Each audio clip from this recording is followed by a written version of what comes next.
Once upon a time, over 400 years ago, in a country called England, lived a group of people who had a very big problem. They were known as separatists, but we often call them the Pilgrims today. Their problem was that the King of England had a rule. Everyone had to go to his church, the Church of England. But the Pilgrims felt differently. They believed they should be able to pray and read the Bible in their own way, in their own simple churches, with their own friends and families. They wanted the freedom to choose their own beliefs. This was a very brave, but also very dangerous idea. The king saw their refusal to follow his rules as a challenge to his power. He sent soldiers to watch them, to break up their secret meetings, and even to put some of them in jail. The Pilgrims felt scared and unhappy. They couldn't live the way their hearts told them to. Imagine having to hide every time you wanted to sing your favorite song or read your favorite book. That's how they felt about their faith. So, this brave group of friends, led by wise men like William Brewster and John Robinson, made a huge decision. They decided they had to leave England, their home, to find a place where they could be free. It was the beginning of an adventure that would be more difficult and more amazing than any of them could possibly imagine. Their first idea was to move to a nearby country called Holland. Holland was famous for being a place of tolerance and freedom. So, secretly, in the middle of the night, the Pilgrims packed up their belongings and made the dangerous journey across the sea. In Holland, they found the freedom they were looking for. No one bothered them for their beliefs. They could worship in their own way, and for a while, they were happy. They settled in a city called Leiden and worked hard jobs, like weaving cloth and making candles.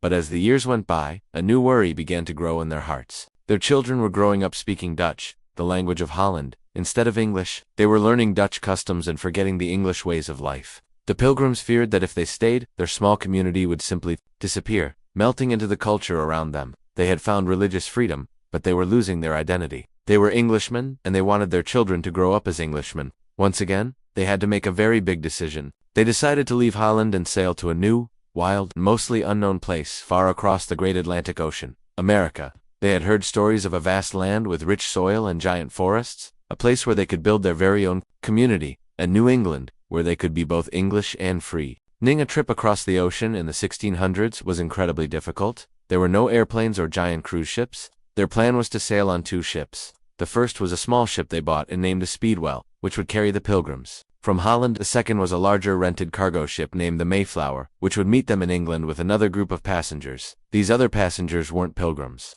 They were merchants, servants, and families who were simply seeking a better life and new opportunities in America. The Pilgrims called them the strangers, because they weren't part of their religious group. Everything was finally ready. The Pilgrims said a tearful goodbye to the friends they were leaving behind in Holland and set sail on the Speedwell. But almost immediately, there was trouble. The Speedwell began to leak. Water was seeping through the wooden planks of the ship. They had to turn back to England for repairs.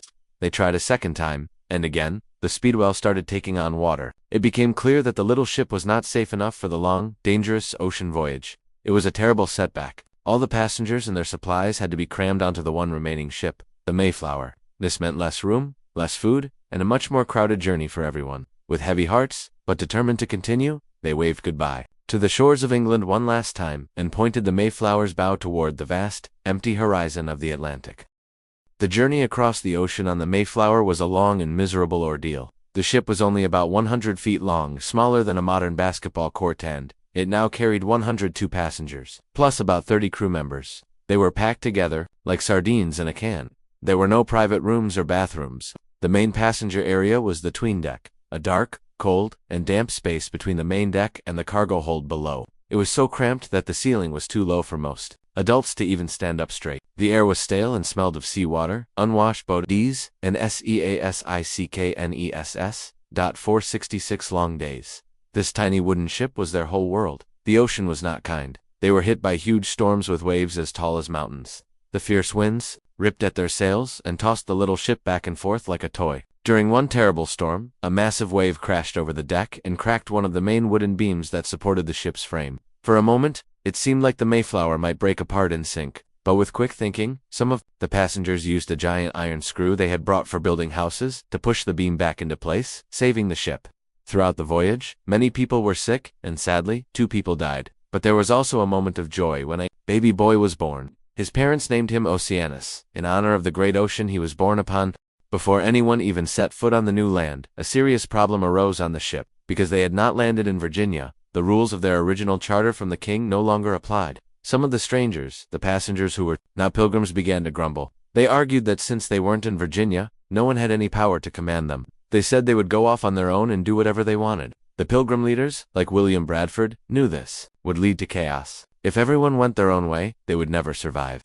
They needed to stick together, so they came up with a brilliant idea. They decided to create their own set of rules, their own government, right there on the ship. They wrote up a short but very important document that we now call the Mayflower Compact. It was not a long or complicated set of laws, it was a simple promise. The 41 men on board, both pilgrims and strangers, gathered in the main cabin of the Mayflower and signed their names to the document. They promised to join together to form a civil body politic, a community. They promised to create just and equal laws for the good of the whole colony, and most importantly, they all promised to obey those laws. It was the first time in American history that a group of people had agreed to govern themselves. They decided they would elect their own leaders, and their first choice for governor was a respected man named John Carver. With this promise made, they were no longer just a collection of individuals. They were a community, united and ready to face whatever lay ahead.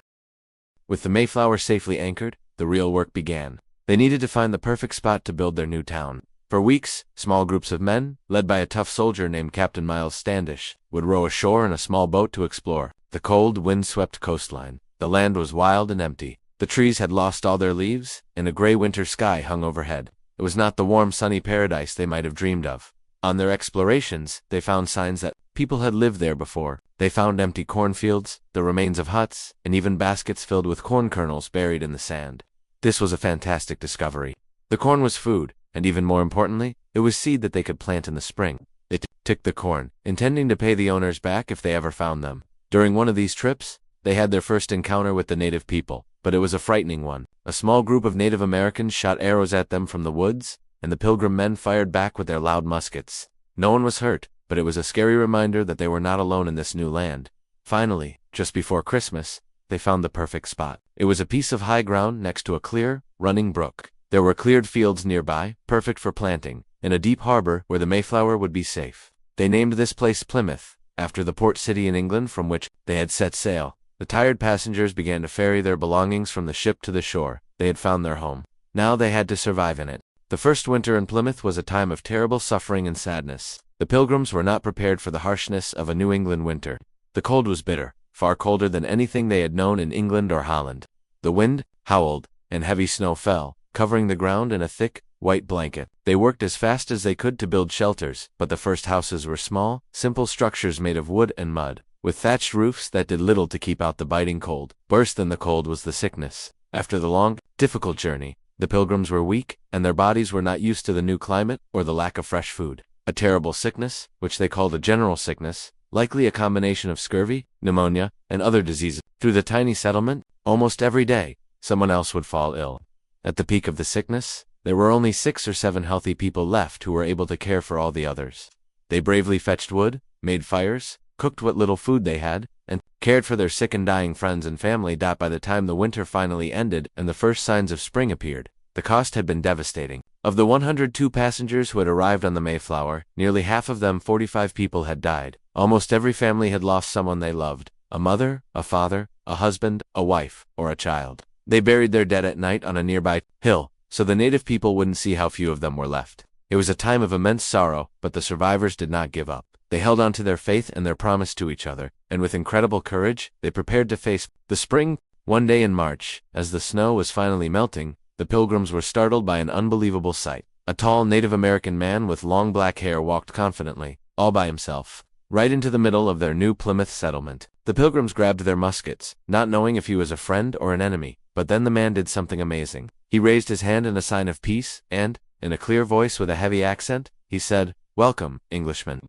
The Pilgrims were stunned. How could this man, in the middle of this vast wilderness, speak their language? His name was Samoset, and he was the leader of a tribe that lived further up the coast. He explained that he had learned some English from fishermen and traders who had visited his lands. He was a friendly and curious man, and he stayed with the Pilgrims, sharing information and answering their many questions. He told them about the land, the different tribes in the area, and about the powerful sachem, or chief, of the local Wampanoag people, a great leader named Matt. He also told him the sad story of the very land they were living on. The cleared fields and empty huts they had found belonged to a tribe called the Patuxet. But a few years before the Pilgrims arrived, a terrible plague had swept through the area and wiped out every single man, woman, and child of that tribe. The Pilgrims were building their new home on the site of a ghost village. Samoset's visit was like the first ray of sunshine after the long, dark winter. It was a sign of hope, and a promise of even more amazing things to come.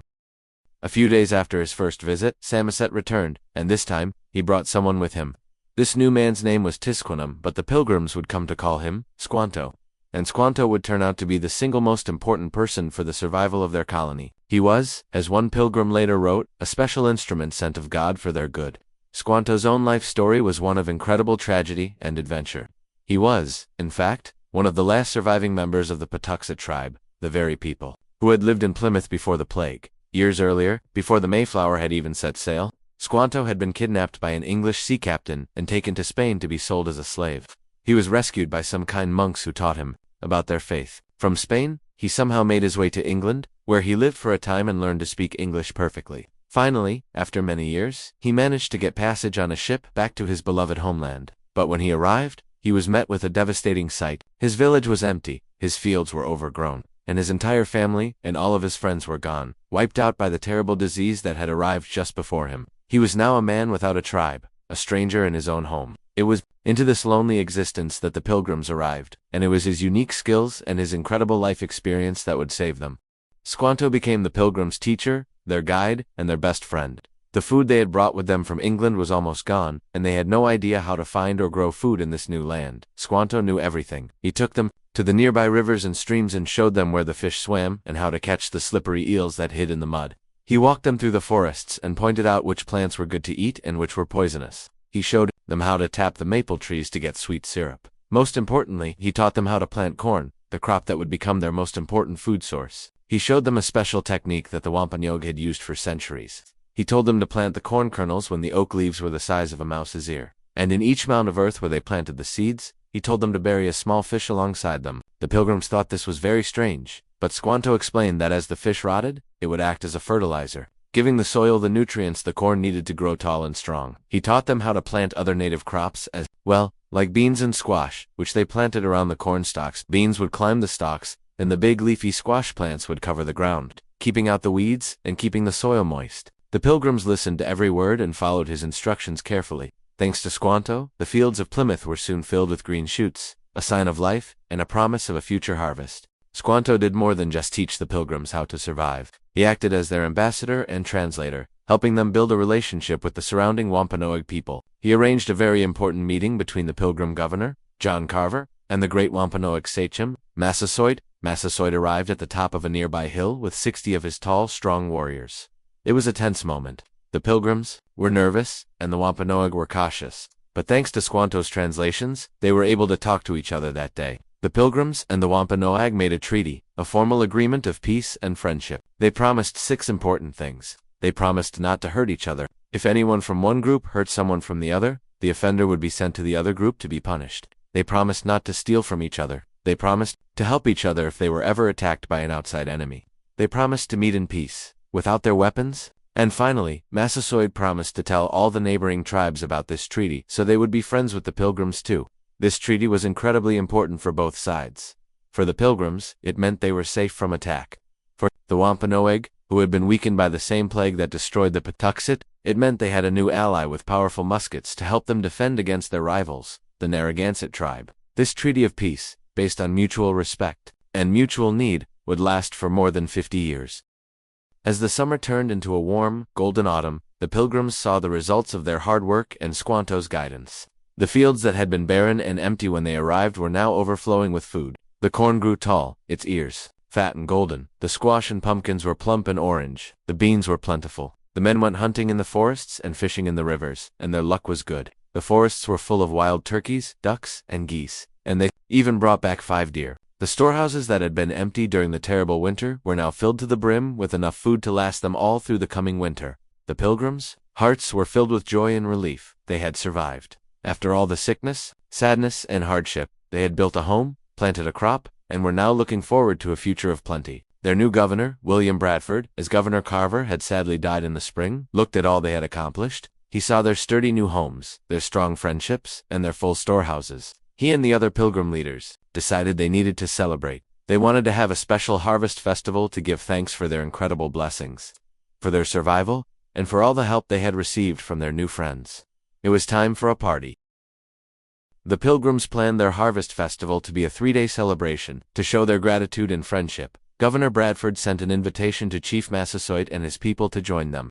The Pilgrims expected a few guests, but they were amazed when Massasoit arrived with 90% of his men. That was nearly twice the number of Pilgrims. For a moment they worried they might not have enough food, but their Wampanoag friends had not come empty-handed. They went hunting and brought back 5 freshly hunted deer to share with everyone at the feast. For 3 days, the Pilgrims and the Wampanoag celebrated together. The men had shooting contests with their muskets and bows and arrows. They ran races, played games, and sang and danced. The Wampanoag warriors showed off their strength and skill, and the Pilgrim soldiers demonstrated their military drills. And, of course, they ate.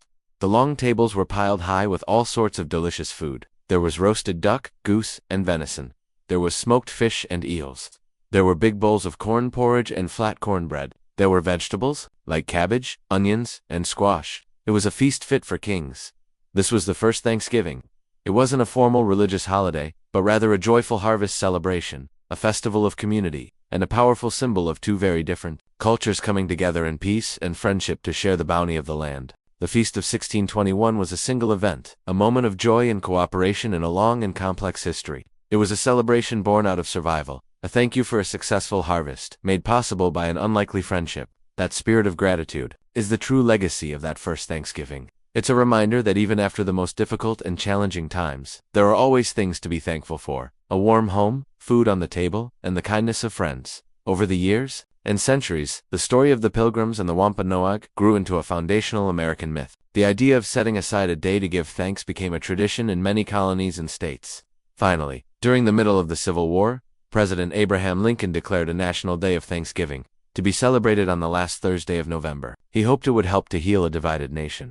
Today, we celebrate Thanksgiving with many traditions the Pilgrims never knew, like football games and giant parade balloons. But at the heart of the holiday is the same simple idea that was present at that first feast: the importance of coming together with family and friends, sharing what we have, and taking a moment to be grateful for the good things in our lives. And that is a lesson as important today as it was 400 years ago, in a small village called Plymouth, where a group of brave survivors and their new friends shared a meal and gave thanks.